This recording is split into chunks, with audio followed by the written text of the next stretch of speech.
Welcome to Vishnu anime. இன்றைக்கி நம்ம என்ன பார்க்க போகிறோம்னா ஜிராயாவோட ரியல் ஸ்டோரி தான் பார்க்க போகிறோம். ஏற்கனவே ஒரு ஷார்ட்ஸ் போட்டிருக்கோம், அது போய் பார்க்கணுன்னா பார்த்துக்கோங்க.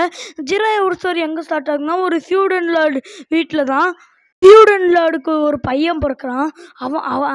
அவன் பேர் வந்து ஃபியூடன் லார்டு வந்து ஜிராயான்னு வைக்கிறாங்க. அதாவது இளமை மின்னல், அதாவது யங் தண்டருங்க.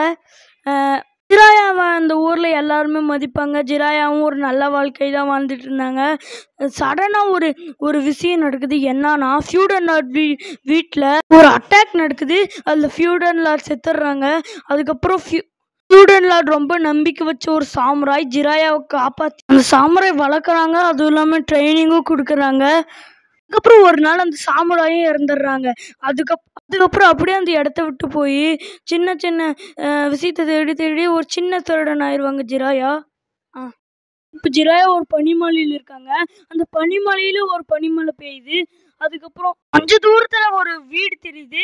அந்த வீடு கதவை போய் ஜிராயா தட்டுறாங்க. அதுக்கப்புறம் அந்த கதவை திறந்துட்டு ஒரு யங் உமன் வராங்க. அவங்க வீட்டில் தங்கறதுக்கு அலோவ் பண்ணுறாங்க. அந்த பொண்ணு ரொம்ப அப்பாவியாக இருக்கனால அந்த பொண்ணுடைய ரூமுக்கு போய் அந்த பொண்ணை கொலை பண்ண பார்க்குறாங்க ஜிராயா. அதுக்கப்புறம் அந்த கத்தி பாதி உள்ளார இறங்கிரும். அதுக்கப்புறம் டக்குன்னு அவங்க ஒரு தாத்தாவாக ஆயிடுறாங்க. ஓகே காய்ஸ், இதோடு இந்த பார்ட்டை முடிச்சு வைக்கலாம். பார்ட் 2 வேணும்னா கமெண்ட்டில் சொல்லுங்கள், நம்ம அடுத்த பார்ட் போடலாம். ஓகே காய்ஸ், முக்கியமாக ஒரு விஷயம் சொல்லி ஆகணும் காய்ஸ். என் அண்ணன் மொக்க வாய்ஸ் ஒரு சேனல் வச்சுருக்கான். யார் டீமன் ஸ்லேயர் பார்க்கலையோ அவன் சேனல் போய் பாருங்கள். இதோட 10 பார்ட் போட்டிருக்கான். ஒரு நல்ல சேனல் தான், பாருங்கள் காய்ஸ்.